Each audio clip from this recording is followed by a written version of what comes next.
listening to We Watch Movies. I'm Ava. And I'm Jenna. And we watch movies. So this week we watched Hillbilly Elegy, which dropped on Netflix yesterday, I think. I think it was yesterday. But it came out I think in select theaters on November 11th. So you may have seen this if you're bold enough to go to the theaters now. If you are, I am jealous. Otherwise, this is new to Netflix. It's number 1 right now. So, props to you, Hillbilly Elegy. Which, okay, it's kind of surprising. This movie kind of surprised me because I knew it was number 1 on Netflix, but it was also 25% on Rotten Tomatoes.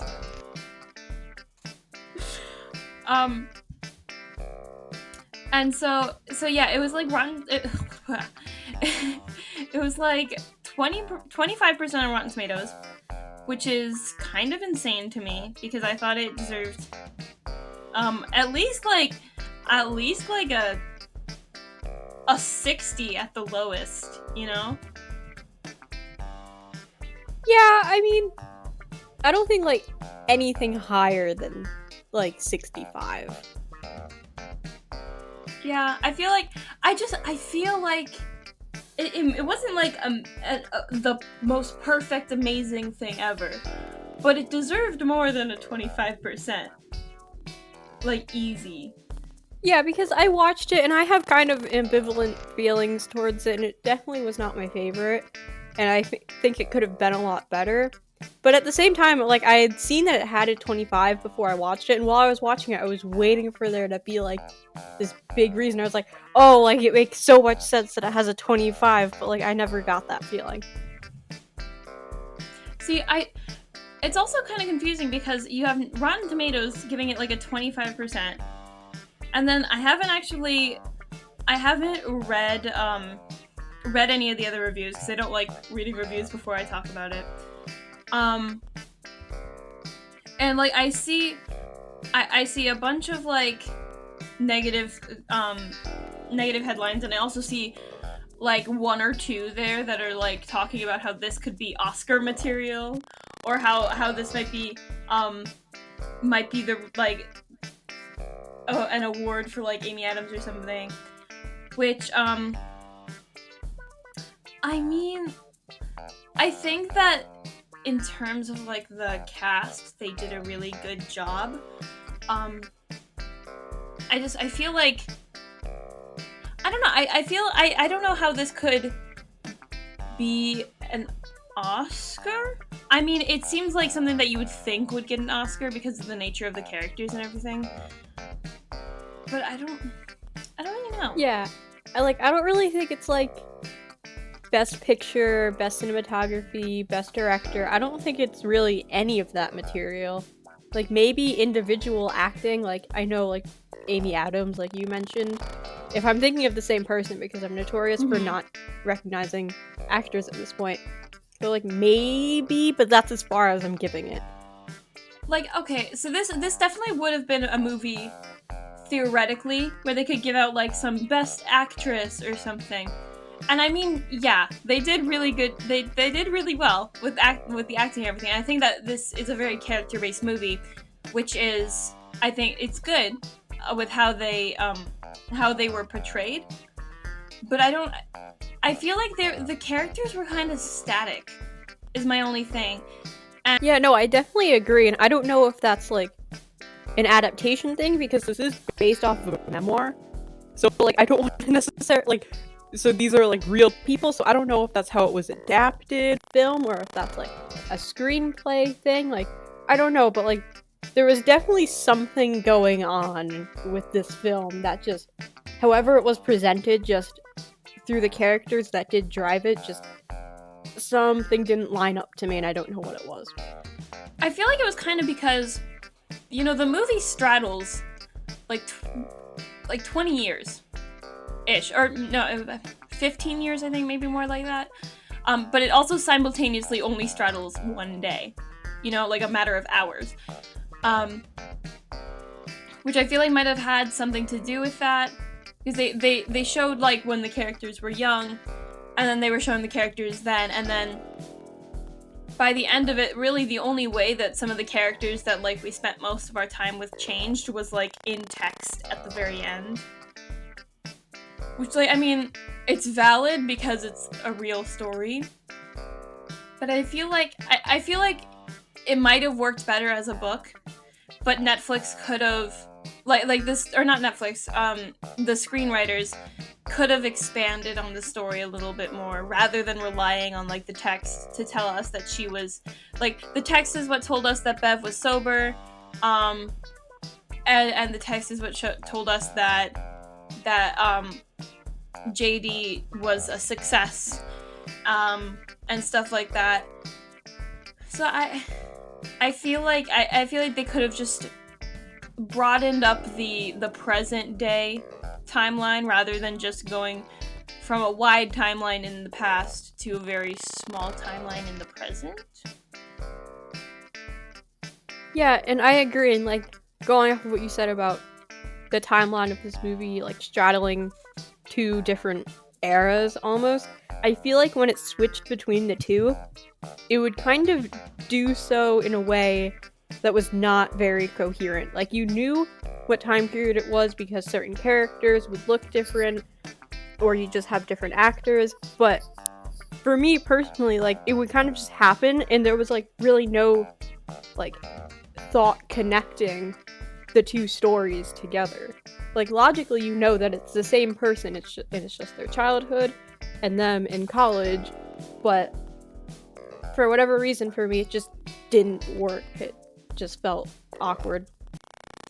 Yeah, I mean, and none of the characters I'm not saying the characters were boring per se, because I think that the way that they were played were really interesting, and you could still connect with them.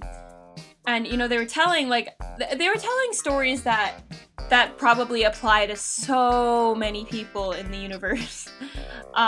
Like, there were so many different aspects about this that I feel like people could relate to. And then there was the tough love kind of side of things, and the whole self-made success story, which is like that's always a good story to tell. Like, it remind people that, you know, they can be more than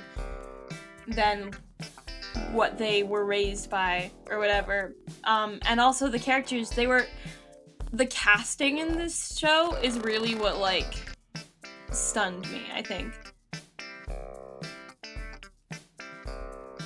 Yeah, I feel like this is definitely a story that, like, when I was watching it, I was definitely reminded of like a couple other books and movies that I had heard of before, and I think this story is definitely one that a lot of people can relate to and find parts of themselves in, which I think is pretty important, because these people like exist, and like you have people like JD who are law students at Yale trying to get a job, and you wouldn't even realize like where he came from and what was going on in his family. So it's definitely interesting to see these types of stories, and even more so when they're like based off of like a person's life.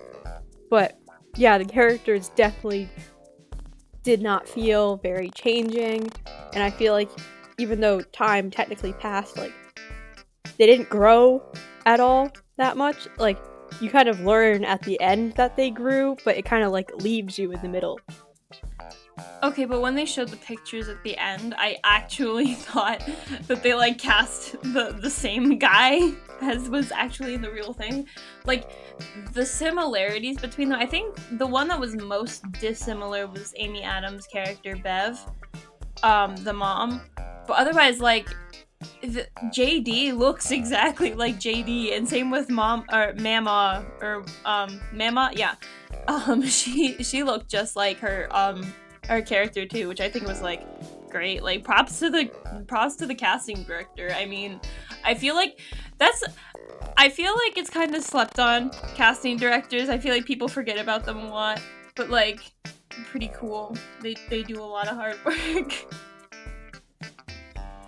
Yeah, I remember you had that moment, and like when I was seeing the credits, I was like, oh my gosh, did they cast like the same person for like Yusha? Because this is like the same person. This is a mirror that I'm looking at. Like, it was wild. Yeah, and then, I mean, okay, there's another member of the cast who played Lindsay named Haley Bennett, And I feel like Netflix at this point has adopted her for playing a sweet girl in a depressing country drama based on a book movies. Wait, what else was she in? She was in Devil All the Time this September, which you haven't watched. No, but I feel like I've seen her in other things. Like, she looked familiar, and I don't know why, and I haven't looked it up. Was in... Okay, I have a list. She was in The Girl on the Train, The Magnificent Seven, Swallow, Music and Lyrics, The Equalizer, Hardcore Henry, The Devil All the Time, Thank You for Your Service, The Red Sea Diving Resort, Marley and Me, Rules Don't Apply, A Kind of Murder, The Hole, The Haunting of Molly Hartley, Kaboom, Christie, Hillbilly Elegy, Deep Powder, After the Fall, College, Lost in the White City, Passage, Arcadia Lost, Outlaw Country, Fathers and Daughters, Serrano, Song to Song, I think that's it. Well, there's a bunch of other ones, but they don't have pictures. Okay, so she's been in a lot of things, but I haven't seen any of those things, so I don't know why I thought I saw something with her in it. I feel she might feel like she's been in something also that wasn't that, but it also just might be because I watched Devil All the Time like 3 times. Which you still need to watch, by the way. I mean, it's not like perfect or anything, but it's pretty good. I'm getting around to it. I finally added it to my list on Netflix. So. Oh my gosh, wow, you're so productive. I'm getting closer. But yeah, so this movie was reminding me a lot of Devil All the Time, except it was like, less murder. Yeah. But it kind of felt like, I know that this doesn't really make sense to you, but for people who have watched Devil All the Time, so they have the main character Arvin, and he goes off to make his own sort of life in a different state, towards the end, and that's kind of like the story of Mama, I think, because she had to run away because she was pregnant, and she went and started her own life. So, headcanon, Papa is Arvin from Devil All the Time, and it's actually the sequel. And yeah, so that's how this all went down. That's how it worked. Yeah. That's pretty wild. Yeah. Totally. That's exactly the truth. Film theory can come for me. Maybe they'll hire you. Oh my We'll have to let you go. god. Okay, yeah, I would leave you for film theory. You know what? I'll accept that. I think you would leave me for film theory, Jenna. I don't think I would. I don't watch film theory. Jenna, you have more homework. Why? Because film theory can slay my life. Oh my gosh, I'm just gonna have to do summer school with the amount of homework you've given me. My god. Our A-push teacher is quaking with the amount of homework I give you. How will she ever do both of it? I don't know. Didn't you give her homework? Didn't you give her movies to watch? I didn't give her movies to watch, but I did strongly suggest that she start a list of movies that we should watch for the class. That's amazing. We should put this one on there. I don't know why, but we should. But if we're talking, so this movie, I thought this movie was about on par with Devil All the Time, but Devil All the Time got a 64% on Rotten Tomatoes, and this one's still only at 25. And I don't know if that's because Devil All the Time had like a stacked cast, like literally, like every human ever was in that movie. But I think these were about on par, so I still don't know why it has such a low rating, because like, if I'm talking about the headlines again, it's just, one of these headlines is just, yes, Hillbilly Elegy is very bad. Which, I mean, it gets you clicks, but, like... Yeah, I mean, I disagree that it... Like, I mean, I don't know. I didn't really like this movie that much, and I definitely thought that it could have used a little more time in the oven and, like, working on the script. Because some of the things in this movie didn't really make sense, and I didn't know why we were getting the connections we were getting. And it just didn't really feel complete. Kind of just ends. And I don't know. I just didn't think it was all that fantastic. It definitely doesn't deserve a 25. I feel like that's a little low because it has some level of competency, I guess. But I don't know. No one hired me to review movies, so here we are. Okay. The Kissing Booth 2 got a higher Rotten Tomatoes score than this movie did. Rotten Tomatoes, I once again petitioned to ask you, what are you doing? I mean, you want to let us in on your trade secrets? Because I'm a little confused.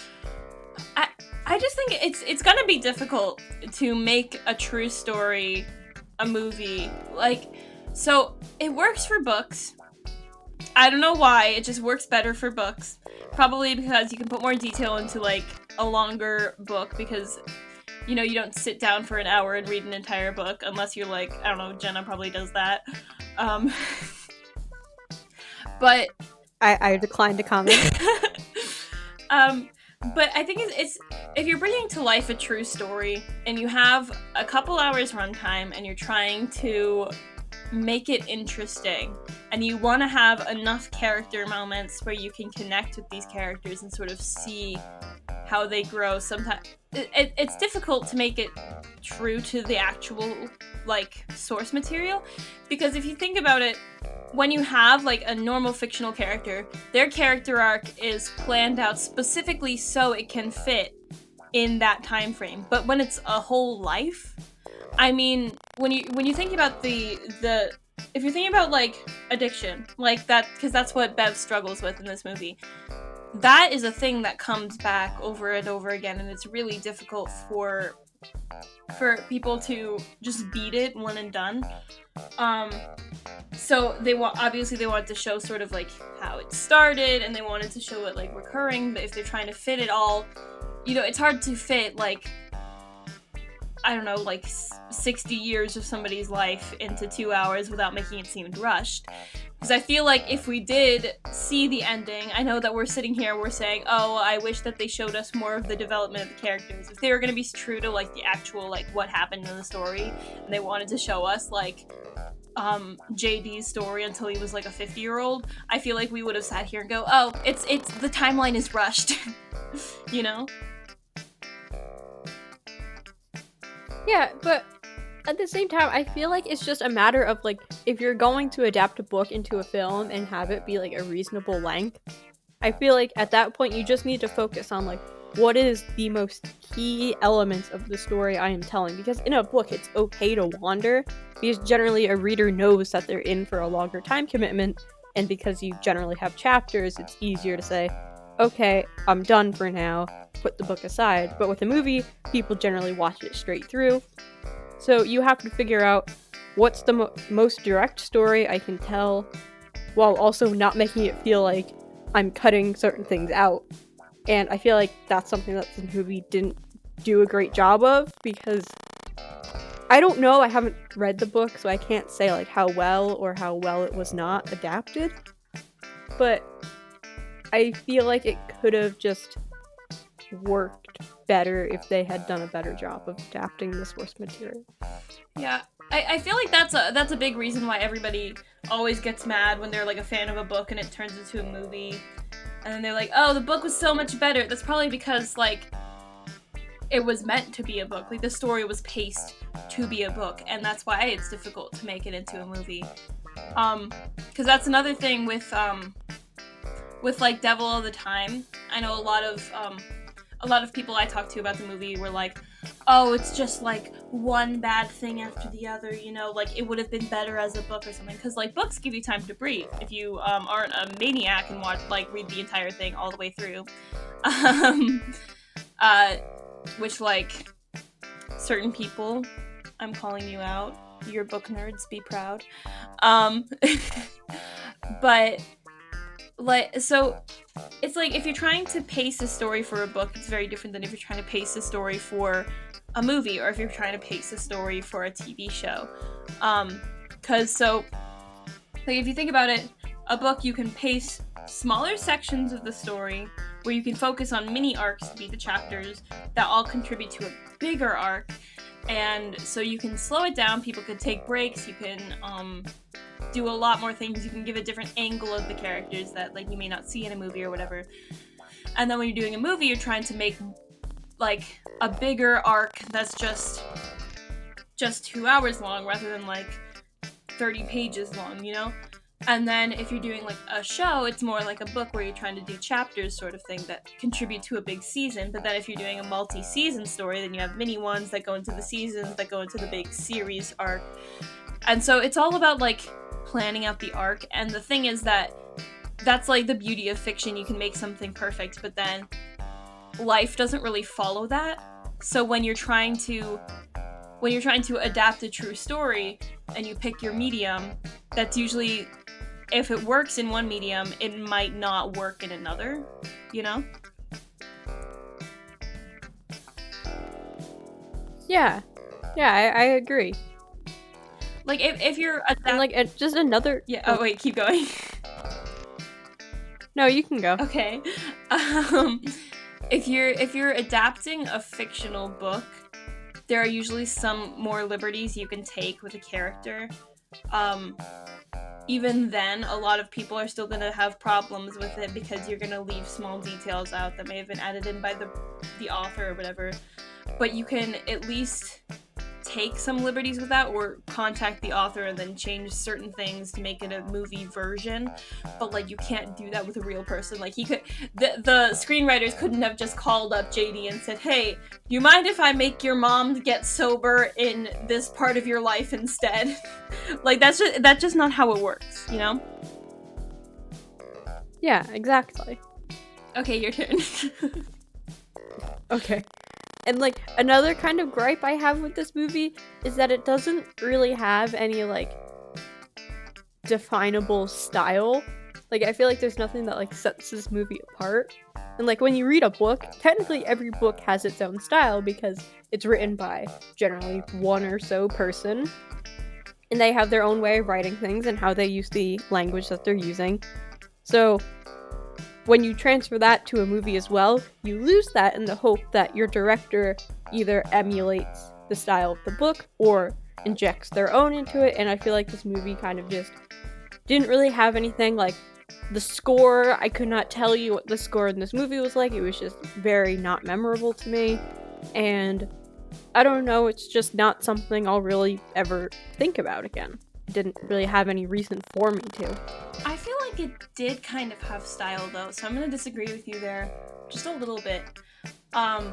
Because it was very, like, I haven't watched many movies set in like Kentucky or whatever, and like I haven't, because personally growing up the way that I have, I know that I'm very privileged and I recognize that, and I know that there are other people who have grown up in maybe lower income areas or with just different cultures anyways. And so this whole like hillbilly or whatever is like culture that JD grew up in, and then this like kind of abusive family thing with like growing up dealing with people's addiction and, you know, having some trouble with the law growing up and everything. I feel like it's a different, I don't know if it's style, but it's a different perspective that I got to see, and they brought it to life by like showing all of that. Like they designed it in a way that it felt like you were there, kind of, which I think they did a good job at. Like it was pretty atmospheric, I think, with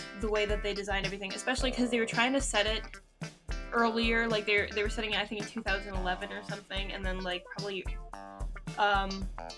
mid 90s at the beginning. I'm not sure if they said what time exactly, but I think that there was some style, and I honestly thought that you were gonna like the score because you're normally a score nerd, so that kind of surprised me. but I don't think it had no style. Yeah, I mean, it definitely had some style, and like you said, the perspective was important. And like, I also have not like sought the score out after I watched the movie, but during the movie, it just did not have a presence to me. I don't know if it's any good. I haven't listened to it yet. I was too busy listening to folklore today, but that's another story. But and I want to retract my statement. There was one moment in this movie that I thought was pretty cool, like stylistically. It was in the beginning, and like they're still doing like the credits with all of like the actors' names, and they're in a car, and at some point, like they're driving, and it's like 1997 or whatever year it is. Then all of a sudden it changes, and it becomes the grandparents when they're younger, and they're driving through the same town when it was industrial and booming, and they're driving down Main Street. But then after like they pass somewhere, it turns back into 1997, and you see stark contrast of like what their home is like now. I thought that was pretty cool, and I was kind of hoping that that held some sort of promise for like what the rest of the movie was going to be like. And I was a little bit disappointed that that was kind of just like gone. But I retract my other statement. There was that moment that was pretty cool, but that was like in the first like 10 minutes of the movie. So I think, well, they also kind of did sort of that, but like in a different way when they were doing him driving back home. Because when he was telling like the story of his family to Usha, that's when I started thinking like, was this kind of what that narration at the beginning was supposed to be? Like, was it this moment? Was because it started off with him telling about like that code where it's like don't leave family behind, and everything and that sort of thing. And so I thought that what he was like how he was talking to her sounded very similar to that voiceover, and it made me think maybe that voiceover was supposed to be during this moment. Maybe there was like little pieces here and there. But it felt very reminiscent of the beginning in that way, of like telling stories and like in the car. And then also like with that whole code thing that they were talking about, like don't start a fight, but if you do finish it, and if you get beat up, then your family is going to be there for you. I think having that drilled into JD's brain is also part of the reason why like he was so like kind of suffocated by his parent or his family, and he just like wouldn't let go. Like even after the police were trying to drag his mother away for abusing him, he was like getting her out of stuff, and he was like just helping her. And that was kind of interesting how they like showed that, but they didn't just blatantly say it, like because they I think they did a good job at like kind of showing his like showing his inability to give up on his family because of that, rather than just saying you need to give up on your family because you're stuck or whatever. Like they kind of just showed it, you know? yeah, I did like how that was like ingrained into the emotional core of the movie, because in your mind you're watching it as an outsider, and you're like, oh my gosh, JD, you have to get out of this situation. Can't you see that like your life will pass you by and everything you're working for could get destroyed if you keep going back to this family?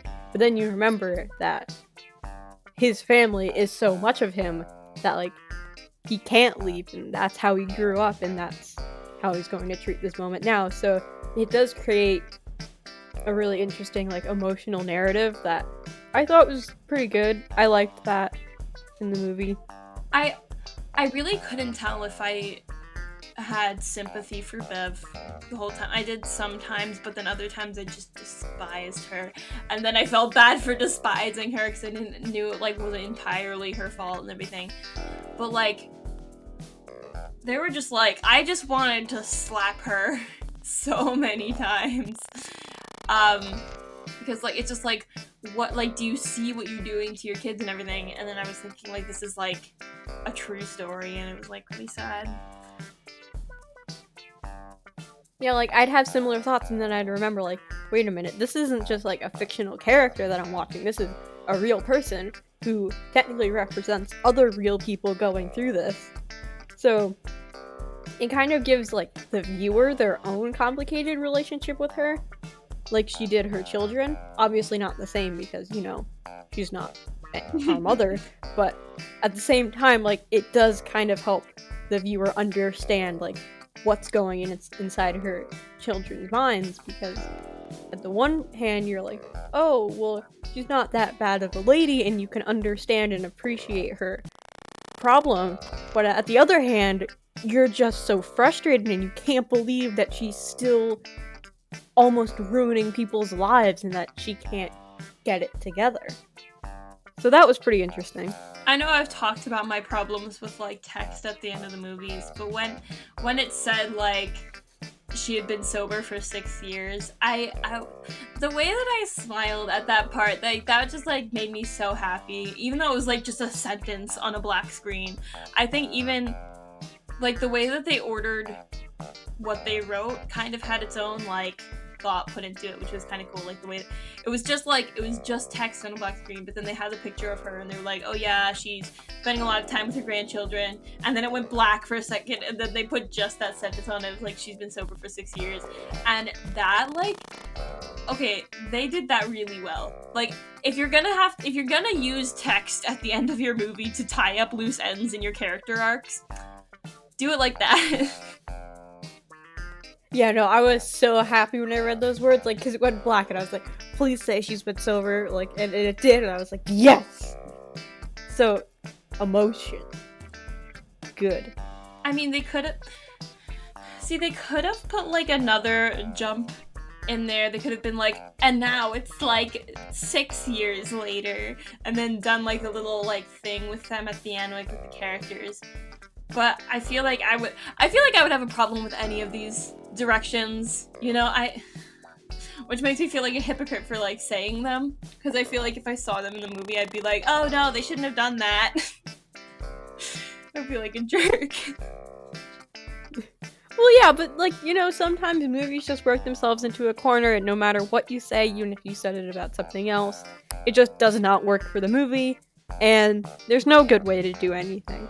So, I get what you're saying, though, because, like, in my head I was like, oh, well, they did the cards at the end, they should have, like, did a jump forward, and then I was like, well, no, the cards are okay, so, I don't know. I honestly think that the problem with this movie just came from the source material. Like, I don't think that for what the story was and what the time frame was, I think that the way that they wrote it was good. I think that really the only reason that the characters were stagnant was because of the time frame they picked, because it was real life. So I don't think that the writers did a bad job. And I don't think that the director did a bad job. And I definitely don't think that the casting director did a bad job. Like, killed it. Amazing. Perfect. Don't ever change. And the actors definitely didn't do a bad job. And so I think that this just was like, they chose source material and it didn't quite pan out for them, which is really sad, because, like, because I feel like, so the author of this book was probably, like, so excited and was, like, so hyped, like, yes, my book is being made into a movie, or they might have hated it and they just took it for the money. I don't know, I'm not the author and I haven't looked it up yet, which I probably should. But if I wrote a book and somebody wanted to turn it into a movie, I'd be like, yeah, let's do that. And, you know, the producers probably, like, they probably picked the script, or they picked the book, and they spent their money on it, and they took a gamble, and it didn't quite pan out, and I don't think that was anybody's, like, fault. I think it was just kind of, I just think it's really difficult to make real life, like, paced in a way that works if you're gonna do a life story of somebody. Yeah, and I know I've been kind of hard on this movie, but I genuinely didn't want to dislike it. I just had a hard time enjoying it, and I'm just gonna be honest and say that I didn't like it. But I do think that, like you said, no one did a particularly bad job. I just think it was flawed from the beginning, and even if the source material had worked, because again, I don't know, I haven't read the book, even just the direction they kind of took it in didn't really work out, but because they kept going and got so far into it, they couldn't stop eventually. and this is the result we got. So again, like, this movie is not horrible. That's not what I'm saying, but at the same time, it definitely has some flaws that make it not the best. I do think People tried, but oh well. I do think that you disliked it more than I did. I also get that feeling. I definitely think that this should have been in the 60s. I think I already said that, but I'm gonna say it again. I think that this deserved like a 60 on Rotten Tomatoes rather than like a 25. But also, Rotten Tomatoes is weird, and some people were probably like, I don't know, having a bad day when they wrote their reviews or whatever. Were like, this movie sucks. Yeah, like, I agree. It should not have a 25 on Rotten Tomatoes. That's a little harsh. Like, If Kissing Booth 2, I was kind of harsh with this movie, but if Kissing Booth 2 can have a 29, this one can have a 60. You can't tell me otherwise. yeah, because, like, this movie's message was, like, fairly clear, and, like, what it was doing also was not muddled at all. Like, it definitely had, like, a direction that it went in. Sometimes the little side roads it went on, I had a problem with. But overall, this movie is not, like, horrible. I mean, I wouldn't watch it again, but at the same time, I can definitely see the appeal to this movie. And, like, the actors did a good job. I think, like, I didn't like all of the creative choices, but that's just a personal thing. Like, they weren't bad choices. Just me watching it, I was like, I don't jive with this, but okay, do what you want. So, 25 is pretty harsh, honestly, considering some of the things that I've seen get higher scores on that site. I don't know. I feel like something that might have made this movie better would be if the writers, or if the producers got the rights to, instead of making a movie adaptation of Hillbilly Elegy, decided to make a movie adaptation of JD's life rather than of the book, like just to go with the book, I guess, but not be strictly the book, because I don't know if this would have helped. I don't know if this was like the only interesting part of his timeline, but I feel like that would have given them more freedom. Because I feel like if you're taking something and you're adapting it into a book, and then you're adapting it into a movie, that's like 2 levels of adaptation. So I feel like you can't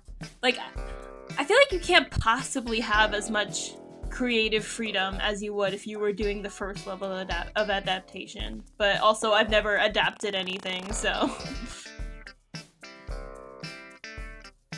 Yeah, and you know what? This is kind of going on a tangent here. But there were 2 things that, like, this movie reminded me of. One of them is a book called Educated by Tara Westover. It kind of follows a similar thing with this one as well. But the other one that I thought of was The Glass Castle by Jeanette Wells. And that's also one with a movie adaptation. And I have not seen the movie or watched the book, but I just know a lot about it because some people that I know read the book. So I'm really curious to see, because I don't think that movie did as poorly as this one.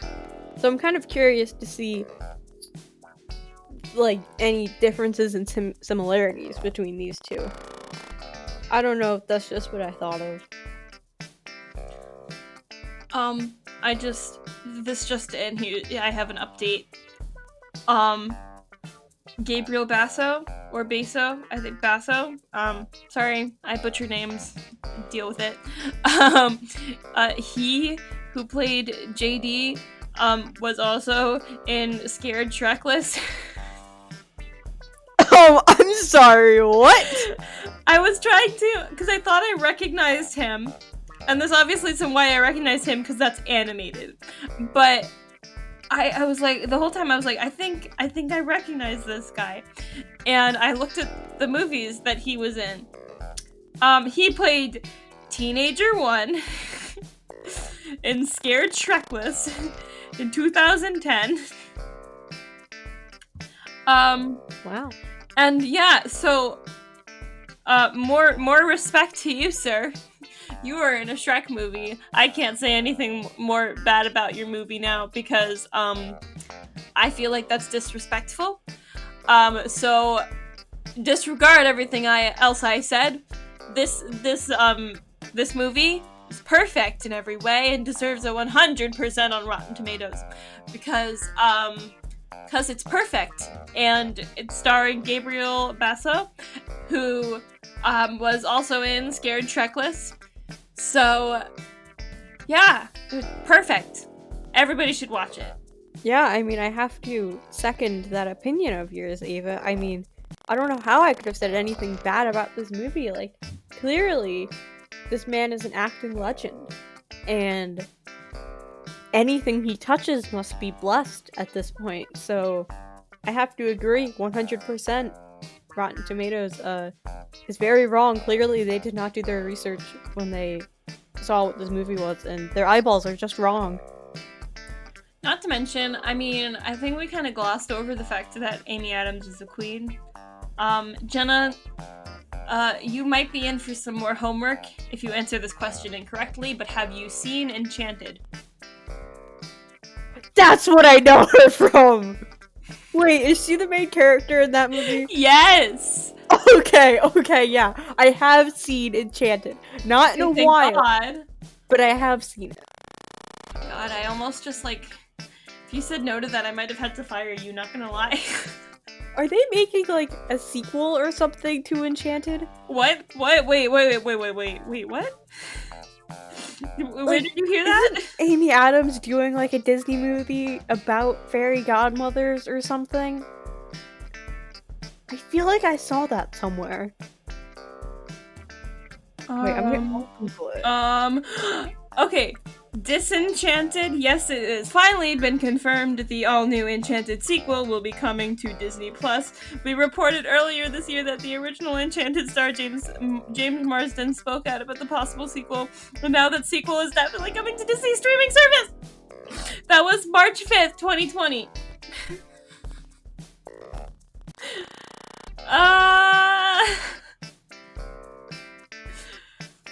Dude, this movie was my childhood, man. Like, what? Oh my god, but are they gonna have, like, the actual... Oh my god. Jenna, you don't know what you just did to me. I don't think I do. Are they gonna have Robert back? Who's Robert? Okay, Jenna. You know when, like... when Giselle gets, like, put on the sleeping curse, and then, Prince Edward can't wake her up because she doesn't really love him. And then it's Robert who wakes her up because she loves him. Oh, my god, yeah. Idina Menzel too, is she gonna be in that? I hope for your sake that they are. Oh my god. Oh my gosh, dude. Is this a habit of yours? Falling off of things? Yes! I wish I could see your facial expression.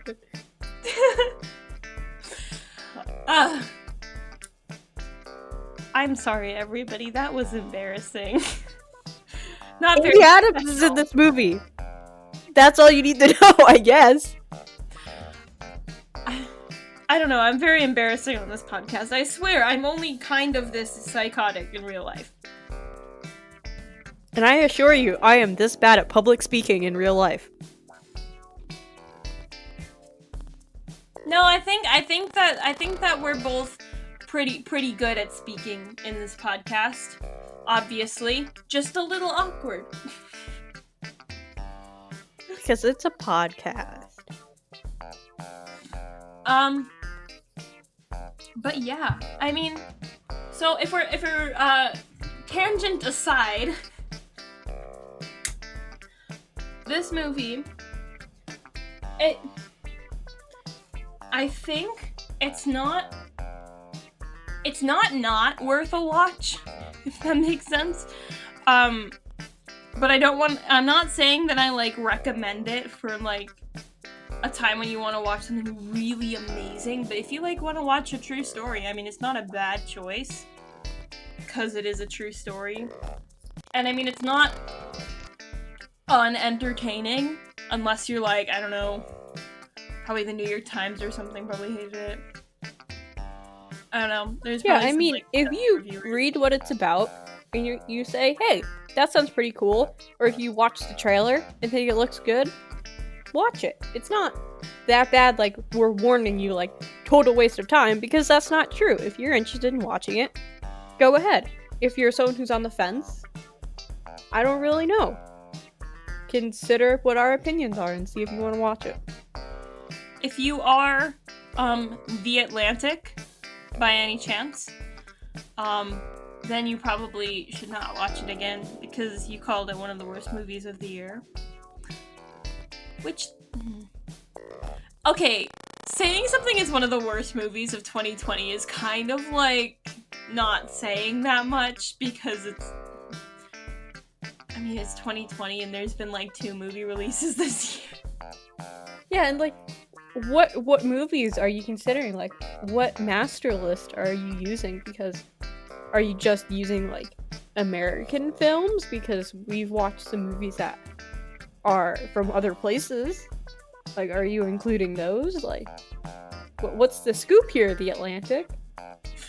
Okay, when you have a movie like Hubie Halloween that came out this year. Oh my god. And you're looking at this movie and you're like, oh my god, it sucks. Also, not to mention, the sequel of After came out. Oh yeah, it did! Hang on. Hubie Halloween got a higher score on Rotten Tomatoes than this movie did. Oh yeah, it did, Ava. It's 51%. I don't know how Hubie Halloween has a score that high. Okay, wait. After We Collided... 19, that's my guess. 19%. 17. I was close. What does After have? After has... let's see.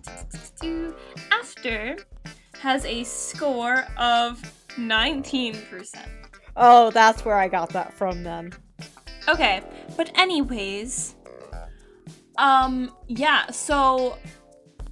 Let's see, Rotten Tomatoes, I think you, I think we solved the problem here. You mixed up the scores of Hubie Halloween and, Hillbilly Elegy. And you put them yeah. You put them in the wrong ones. So, I think you should go fix that. Because you don't deserve to scorn Amy Adams like that. Or Shrek Boy. Don't be mean to them like that. They don't deserve it. Yeah, it's like everybody, all of these people who were writing about how terrible this movie is, because it wasn't terrible, they all just kind of like went to the wrong movie release and they like saw After We Collided or something and they're like, this is like a really weird movie to be called Hillbilly Elegy, but whatever, I'll just give it a bad review or something, I don't know. I'm sorry, I'm just thinking of people watching After We Collided and thinking of Hillbilly Elegy and wondering what the connection was. I think about that a lot because of Once Upon a Time I saw like an interview and I think it was like Tom Holland or something because he spoils things a lot. And they were talking about, they were like, oh yeah, we're just gonna like put him in a different theater than everybody else at the premiere and he's gonna go like watch Toy Story or something while we watch Infinity War and then he can't spoil anything. And yeah, so I think about that a lot. I'm like, what if they just kind of sent people to watch the wrong movie and then just like told them it was something else? Like, would they... I mean, I feel like they would know, but like also, I mean, maybe they wouldn't. Yeah, no, I remember reading a headline back when Inside Out came out, and it was about a movie theater somewhere that instead of playing Inside Out, they started playing Insidious. Oh my god! Oh, that's so bad! Yeah! I think I saw something like that, similar to that or something. There was like, feel like it was Bambi or something, and they switched it out with like a rated R movie. Oh. And it was like, oh my god, that just seems like the funniest thing, but also like really bad. And I feel like bad that would be that would be like a scarring experience for some people, I think. I feel bad for all the like 2-year-olds who went to see Inside Out and saw Insidious instead, but also it's really funny. But like, as soon as that movie starts, wouldn't you know something is wrong? Because one is animated and one is not. Like, wouldn't you immediately be like, okay, something's not right here, guys? I don't know, man. I don't think that the kids would be able to handle Insidious, to be honest. Like, I mean, I don't know how obvious that statement is, but they were families leaving the theater in Frozen 2, okay? Don't want to spoil what happened, but if you've seen Frozen 2, you probably know that one part that probably would have gotten some children very upset and had them leaving the theater. Anyways. Wait, what part in Frozen 2? The part where Olaf was like, Mr. Stark, I don't feel so good. Oh, yeah. I mean, I guess, but like, come on, like, kids. Do you really think Olaf's gonna die? I saw that movie like a couple days after it came out. Like, it was really recent after it came out, and the theater was packed, okay? And there were like 3 families, like 3 different mothers, like walking out with their set of 18 different children, and they were all like crying. And they just like left the theater, I swear to God. And it was Frozen. Did they ever come back? At least there was at least one family that just left and didn't come back. But I wasn't really paying that much attention to all of them. But like, if you leave, your children will never understand that like he didn't die forever. Like, well, by doing so, you're just prolonging their suffering. But they just left. And yeah, so they were like, okay, this is just too much for my little kid. So we're just gonna like peace out right now. This was really fun, you guys, but like you kind of killed Olaf, and that's just not gonna slide. So, but if I'm being honest, and they skipped to the end of that movie, they didn't miss much. Yeah, fair. I don't know, I didn't like that movie, but I will not, okay, it was okay, but whatever. And I will always stand by the fact that, Kristoff had his own, like, drug trip sequence in that movie.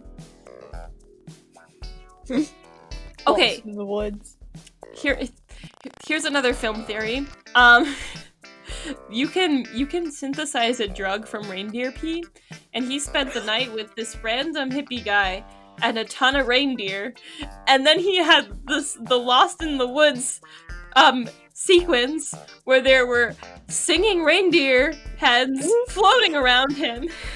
And you cannot convince me that he was not high on reindeer pee acid that entire time.